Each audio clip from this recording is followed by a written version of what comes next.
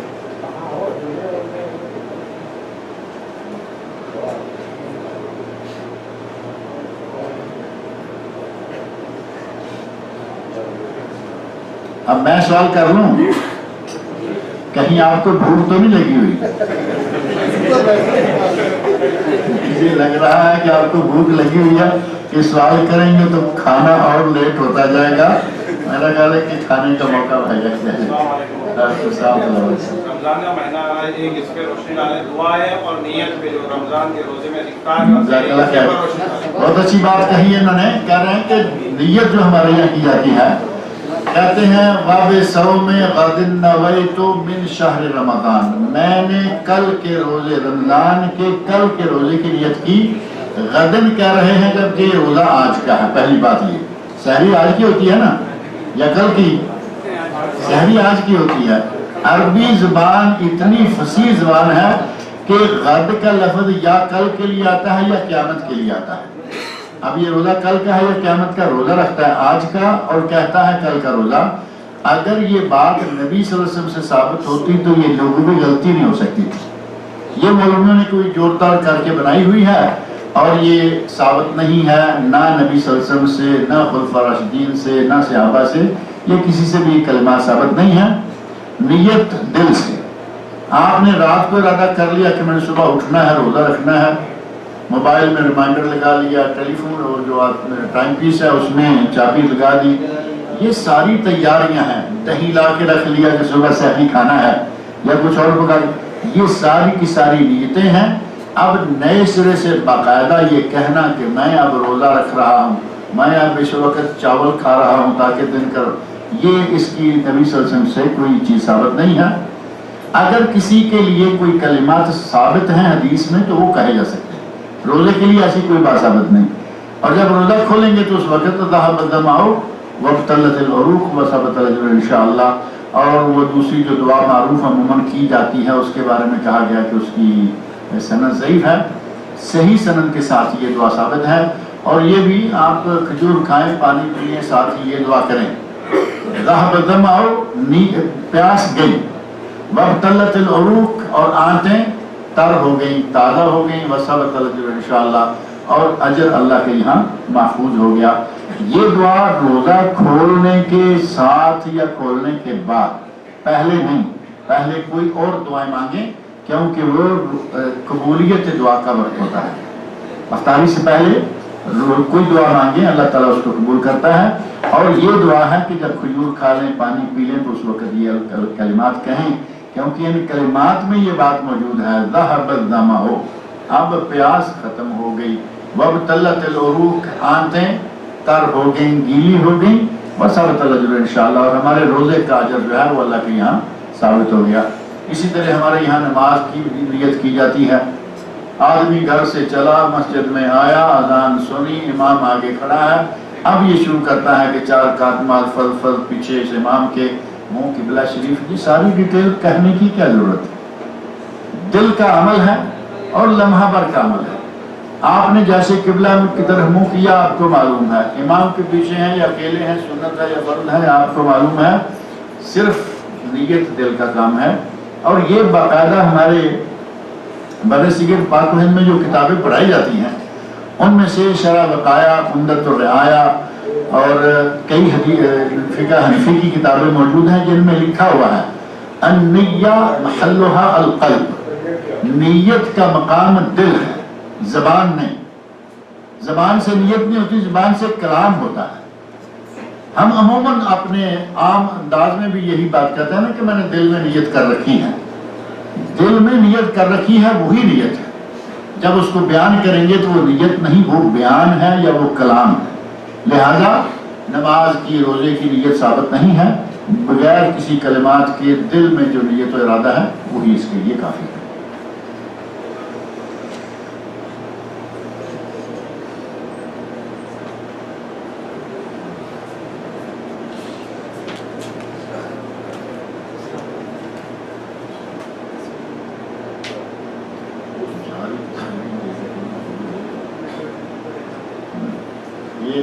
یہ نیت کر کے آئے ہیں کہ میں نے تمہارے ساتھ تصویر بنوانی ہے. انہوں نے بر وقت نیت کر لی. انہوں نے کہا کہ تصویریں تو بن رہی ہیں، سب کی بن رہی ہیں، آپ بھی بنوائیے.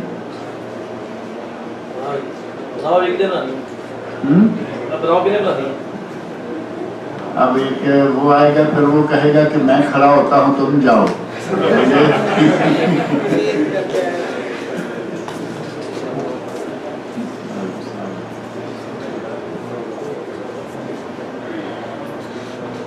یہ کوئی اتنا اچھا شوق نہیں ہے، یہ بن رہی ہے، اس میں تو کام آئے گی بعد میں، کوئی باتیں سن لے گا. اب یہ کس کام آئے گی؟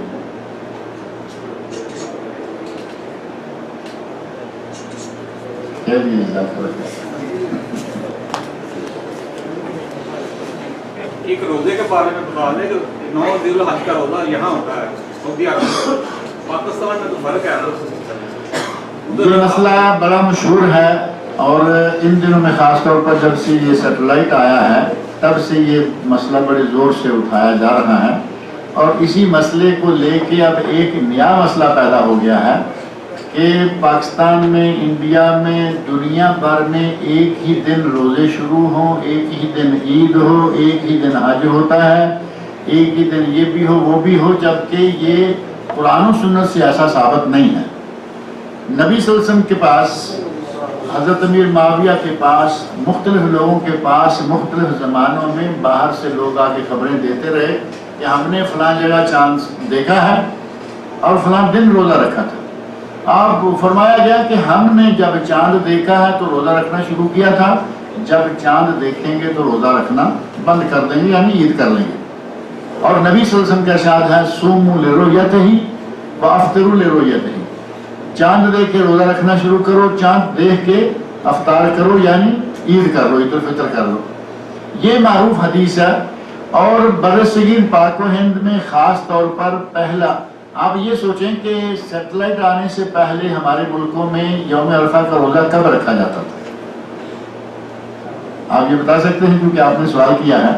پاکستان کے حساب سے سیٹلائٹ آنے سے پہلے ہمارے ملکوں میں وہی کے کیلنڈر، وہی کی تاریخ لے کے رکھا رہا. صدیوں سے یہ عمل چلتا آ رہا ہے اور یہی صحیح ہے. جس ملک میں جب وہ تاریخ ہوگی وہ اسی تاریخ کو روزہ رکھیں گے. لیلۃ القدر کے بارے میں یہی سوال آ جاتا ہے کہ سعودی عرب میں آج ہے، پاکستان میں پرسوں کل ہے. میں ساری باتیں اکٹھی کر رہا ہوں تاکہ آپ کے سوال میں باقی گنجائش نہ رہے. عید اکٹھی کہہ رہے ہیں پاکستان میں، میں نے جو کہا میں بات کی سمجھ کی بات کر رہا ہوں کہ آپ نے صرف ذوالحج کے 9 ذوالحج کے روزے کا کہا ہے. میں کہہ رہا ہوں کہ عید کے لیے بھی یہی مسئلہ اٹھا ہوا ہے، روزے کے لیے بھی یہی مسئلہ اٹھا ہوا ہے. کہتے ہیں کہ روزہ ایک دن پورے پاکستان، انڈیا اور سعودی عرب میں ایک ہی دن ہو، جبکہ یہ ممکن نہیں. 2 گھنٹے کا فرق ہے. اور چاند کتنا ہوتا ہے؟ پہلا آدھا گھنٹہ، 45 منٹ، 1 گھنٹہ. چاند کی پہلے دن کے چاند کی عمر 1 گھنٹہ زیادہ سے زیادہ ہوتی ہے، جبکہ پاکستان انڈیا کا 2، 2.5 اور بنگلہ دیش تک 3 گھنٹے کا فرق. یہ ممکن ہی نہیں ہے کہ ساری دنیا میں ایک دن چاند نظر آئے اور ایک دن ہی چاند ڈوب جائے. ہر ملک کی اپنی اپنی رویت ہے. البتہ یہ ہے کہ ایک ملک میں ایک دن عید ہونی چاہیے.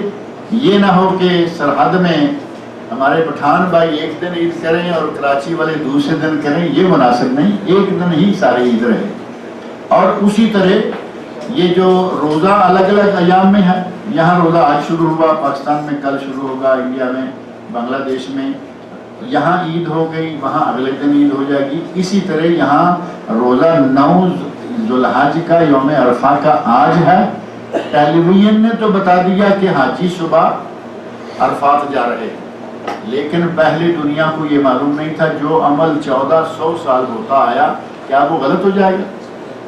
اپنی 9 تاریخ کا روزہ رکھیں اور اپنے دل کی خوشی کے لیے، چونکہ وہ پورے 10 کے 10 دن ہی بہت مبارک ہیں، اور ان میں سے اگر کوئی حاجی نہ ہو تو اسے 9 دن کے روزے رکھنے کی اجازت، بلکہ اجر و ثواب ہے، پہلی سے لے کے 9 تک۔ حاجی کو 9 تاریخ کا روزہ نہیں رکھنا چاہیے، کیونکہ نبی صلی اللہ علیہ وسلم نے وہ روزہ نہیں رکھا۔ اب 9 روزے رکھنے جائز ہیں تو پھر کیا اتنی پریشانی والی بات ہے کہ 8 کا بھی رکھ لیجئے، 9 کا بھی رکھ لیجئے۔ 8 انڈیا پاکستان میں ہوگی، یہاں 9 ہو۔ سعودی عرب کا یوم عرفہ ہو گیا، 9 تاریخ کو اپنا رکھ لیجئے، جو کہ ہمیشہ سے یوم عرفہ آ رہا ہے۔ یہ مسئلہ اب سیٹلائٹ نے پیدا کیا، ورنہ یہ مسئلہ تھا ہی نہیں۔ کلیئر ہے یا نہیں؟ میرا سوال ہے یہاں پہ جو لوگ آئے ہیں اور اس کا مالی پوزیشن وہ نہیں ہے کہ وہ حج کر سکے، لیکن یہاں سے چوری چھپور راستوں سے جو لوگ جاتے ہیں، ان لوگوں کا حج کرنے کا پوزیشن کیا ہے؟ تھوڑا سا واضح۔ ایک مرتبہ ایسا ہوا کہ ہمارے ساتھ عرفات میں ایک صاحب موجود ہیں، ٹینٹ میں شور مچا دیا، کہا کہ جو لوگ بغیر تصریح کے آئے ہیں ان کا حج نہیں ہے۔ میں نے کہا کہ آپ اس معاملے کو اتنا زور شور سے شور مچا کے نہ کہیں، جو آگے عرفات میں اللہ کے حضور حاضر ہو گئے، اب ان کی جیب میں وہ تصریح نہیں ہے تو اس کا معنی یہ نہیں ہے کہ ان کا حج ہی عنداللہ قبول نہیں۔ اتنی سختی سے یہ کام نہ کریں، نہیں کہ یہ ہے وہ ہے، کرتے رہے، شور مچاتے رہے، اور اگلے 1 2 3 سال کے اندر اندر ان کی والدہ وزٹ پہ آ گئی، اور وزٹ والوں کی تصریح نہیں بنتی۔ یہ تو آپ کے علم میں ہے نا، وزٹ والے کی تصریح چاہے وہ گورنر کا بیٹا پاکستان سے کیوں نہ آئے، تصریح نہیں بنے گی، حج کرے گا۔ تو وہی صاحب جو ہیں اب کہتے ہیں کہ میں اپنی والدہ کو لے کے جانا چاہتا ہوں، مجھے بتائیے۔ یعنی ضرورت پڑ گئی اور مسئلہ پیش آ گیا۔ جب ضرورت نہیں ہے، اپنی تصریح بنی ہوئی ہے، دوسروں کے اوپر باتیں کی۔ مسئلہ یہ نہیں ہے کہ شرعاً قانوناً غیر قانونی ہے، اس میں کوئی شک نہیں۔ حکومت کا ہر وہ کام جو کہ شریعت کے خلاف نہ ہو، اس سے اگر حکومت روکے تو رکنا چاہیے۔ انتظامات کے لیے حکومت نے کہا کہ تصریح لے کے جاؤ تاکہ 5 سال میں 1 مرتبہ آدمی جا سکے۔ اگر کوئی کسی وجہ سے چلا ہی جاتا ہے تو یہ غیر قانونی فعل ہے، لیکن اس کا حج عنداللہ انشاءاللہ قبول ہو جائے گا۔ یہ ذہن میں رکھیں، عنداللہ حج قبول ہوگا۔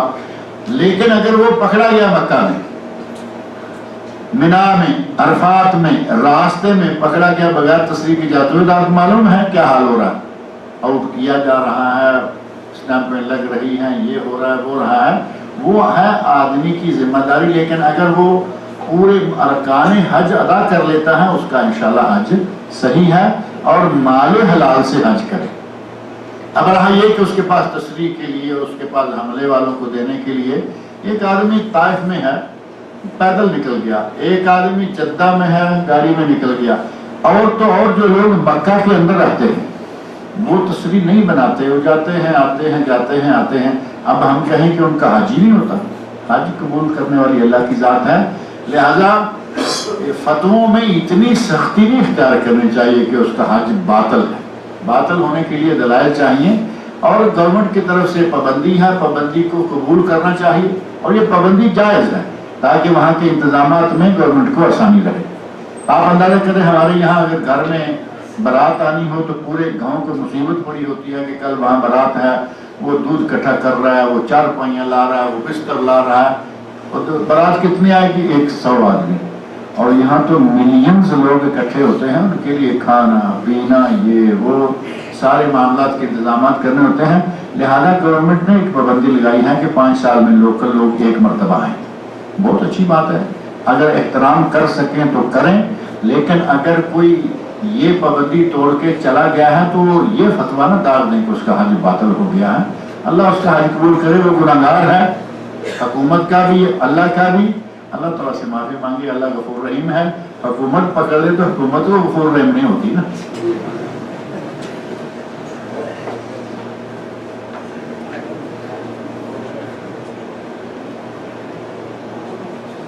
اور کوئی سوال؟